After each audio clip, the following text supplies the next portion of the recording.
ஓம் நமோ ஆதித்யாய புத்திர்பலம் தேகமே ஸ்வாகா அப்படின்றது என்னுக்குரியது?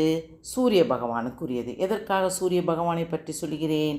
ரத சப்தமி வந்து கொண்டிருக்கின்றதல்லவா, அதற்காக நான் இந்த ரத சப்தமியினுடைய சிறப்புகளையும் அதனுடைய வரலாறுகளை பற்றி சொல்லப் போகிறேன். ஏற்கனவே நான் போன வருஷம் சொல்லியிருக்கிறேன், ஆனால் இது வேறு மாதிரி ஒரு டிஃப்ரெண்ட்டு கதையுடன் சொல்லுகிறேன். என்னன்னு பார்த்தீங்கன்னா, இதுலேயும் ஒரு குட்டி அனுபவத்துடன் சொல்லுகிறேன். என்ன அப்படின்னு பார்த்தீங்கன்னா, ரத சப்தமி நாளில் சிறப்புகள் பலருக்கு தெரிவதே இல்லையம்மா. பலவிதமான சிறப்புகளை தரும் இந்த சூரிய ஜெயந்தி என்று பெயரிலும் கொண்டாடப்படுகிறது. வழக்கமாக தை மாதத்தில் அமாவாசைக்கு பிறகு 7வது நாட்கள் வரக்கூடியது தான் இந்த ரத சப்தமி. ஆனால் நமக்கு என்னென்னா, இப்போ இந்த ஆண்டு 4ஆம் தேதி வருது, பிப்ரவரி 4ஆம் தேதி வருகிறது. ரத சப்தமி நாள் எதற்காக கொண்டாடப்படுகிறது என்ற விவரத்தை பற்றி பார்ப்போமா? அதாவது திருப்பதியில் இதை விசேஷமாக கொண்டாடப்படும் ஒரு விழாவாகவே செய்வாங்களாமா. ஏன்னா ரத சப்தமி என்றால் என்ன, இது எதற்காக கொண்டாடப்படுகிறது, இந்த நாளை நாம் என்ன செய்தால் எப்படிப்பட்ட பலன்கள் கிடைக்கும், இது யாரோ குறிப்பிட்ட சிலர் மட்டும்தான் வழிபட வேண்டிய நாளா என பலருக்கும் பலவிதமான கேள்விகளும் எழுந்து உள்ளது. இந்த நாள் என்ன அவ்வளவு முக்கியமானதா என்று கூட சிலர் நினைக்கிறார்கள். ஆனால் அனைவரும் கண்டிப்பாக வழிபட வேண்டிய நாள்தான் இந்த ரத சப்தமி. இந்த ரத சப்தமியில் சூரியனை வழிபடுவது ஏன் என்பதை பற்றி பார்ப்போமா? என்னன்னு பார்த்தீங்கன்னா, திதிகளில் 7வது நாள் தான் இந்த சப்தமி. அது என்ன, அமாவாசைக்கு பிறகு வரக்கூடிய நாள் தான் இந்த ரத சப்தமி. அதாவது இது ரொம்ப விசேஷமான நாள். இதை அதாவது சூரிய பகவான் தன்னுடைய ரதத்தை வடகிழக்கு திசையில் திருப்பக்கூடிய நாள் தான் இந்த ரத சப்தமி. எல்லாமே அந்த காலத்து சயின்டிஃபிக் பிரகாரம் கரெக்டாக தாமா ஒவ்வொன்றும் சொல்லியிருக்காங்க. அதை இப்போ கண்டுபிடிச்சி சொல்லும்போது நமக்கே ஒரு பிரமிப்பாக இருக்கும். அப்போல்லாம் இதை பற்றி ரத சப்தமினா என்னானே தெரியாது. இது சூரிய பகவானை வழிபட வேண்டிய முக்கிய நாளாகும். அதாவது உலகில் உள்ள அனைத்து உயிர்களும் இயங்குவதற்கு தேவையான அனைத்து ஆற்றலையும் வழங்கக்கூடியவர் யாருன்னு பார்த்தோங்கன்னா சூரிய பகவான். அது நமக்கே தெரியும் அல்லவா. ஒவ்வொரு ஆன்மாவுடன் தொடர்புடையவர் யார்? இவர்தான். ஜீவாத்மாவையும் பரமாத்மாவுடன் இணைய செய்வதும் இறுதியாக மோட்சத்திற்கு வழங்கக்கூடிய இந்த ரத சப்தமி என்பது மகாபாரதத்தில் பீஷ்மருடன் தொடர்புடைய ஒரு நாளாகும். இது நான் போன வருஷமே இதை சொல்லியிருக்கிறேன். என்னது, போரின் போது போர்க்களத்தில் அம்பு படுக்கையில் கிடந்த பீஷ்மர் தன்னுடைய உயிர் பிரிவதற்கு காலம் வரும் வரை அவர் காத்திருந்தார். அவருக்கு காலம் வந்த பிறகு அவர் உயிரை அவர் இறக்கணுன்றப்ப அவர் இறந்துடலாம். அவர் இறக்கணும்னு நினைக்கிறப்ப அவர் உயிர் உடலை விட்டு விலகாமல் இருந்தது.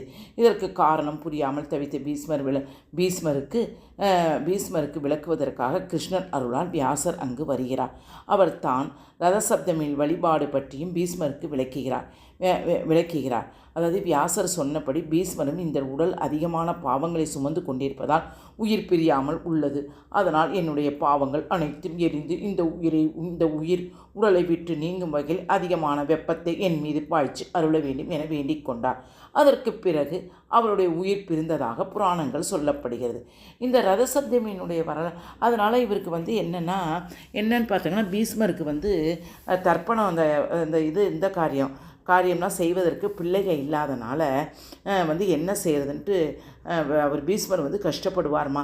அப்போ கஷ்டப்படும் போது அவர் சொல்வார், கிருஷ்ண பரமாத்மா நீங்கள் கவலையே படாதங்க, நீங்கள் உடல் பிரிந்த நாளை இந்த உலகமே ரத சப்தமியாக கொண்டாடும் அப்படின்னு கிருஷ்ண பரமாத்மா யாருக்கு, பீஷ்மருக்கு சொல்லிக்கிட்டே இருக்கும்போது அவருடைய உடல் நீத்து விட்டார்.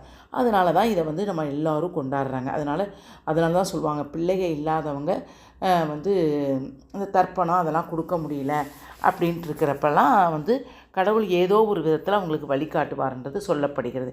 தீராத நோய்களால் பாதிக்கப்பட்டவர்கள், நோயால் நீண்ட காலம் அவதிப்பட்டு வருபவர்கள், கொடிய நோய்களால் அகால மரணம் ஏற்படாமல் இருப்பதற்கு, நம்முடைய உடல் ஆரோக்கியம் பெற்று வீட்டில் உள்ள வறுமையும் ஒழித்து செல்வ வளம் பெறுவதற்கு ரத சப்தமி நாளில் சூரிய பகவானை வழிபட வேண்டும். அதாவது இது உண்மையிலே நடந்ததுமா. போன வருஷம் என் பையன் இங்கே இருந்தால் அவனுக்கு ஒரு எருக்க இலையை வச்சு ஒரு அச்சதை போட்டு அவனுக்கு ஒரு 3 இலையை வச்சு நான் தலைக்கு ஊற்றி விட்டேன்.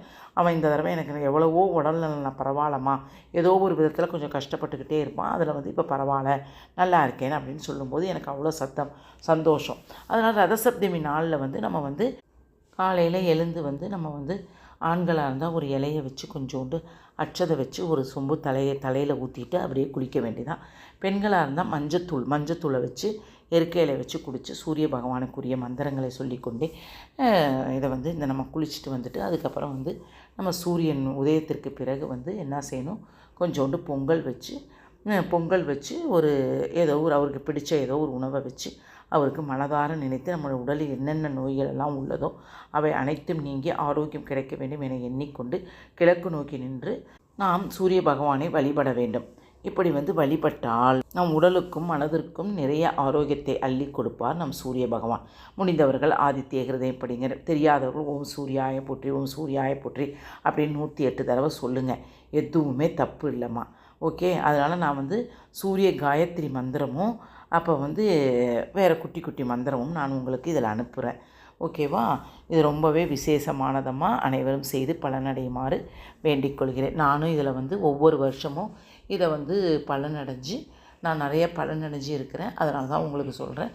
அப்போல்லாம் பார்த்தா அந்த பாம்பேயில் இருந்து வந்தவங்களாம் எங்கள் அப்பார்ட்மெண்ட்டில் நிறையா பேர் சூரியன் உதித்ததுக்கப்புறம் 11:11:30 ஒரு அடுப்பை பற்ற வச்சு பொங்கல் வச்சே இதை கும்பிடுவாங்கம்மா. நான் கூட அவங்களாம் ஏதோ செய்கிறாங்க, அவங்க பழக்கம் போல தான் நான்லாம் நினச்சிட்டு இருந்தேன். ஆனால் இது உண்மையிலே இப்போ படிக்க தான் இதுலேயும் ஒரு நமக்கு நற்பலன்கள் இருக்குது, நல்ல பயன்கள் இருக்குதுன்னு நான் புரிஞ்சிட்டு தான் உங்களுக்கு குட்டி குட்டி விஷயங்களை நான் ஷேர் பண்ணிக்கிறேன். பிடித்திருந்தால் லைக் பண்ணவும் ஷேர் பண்ணவும். வாழ்க வளமுடன். ஹரே கிருஷ்ணா.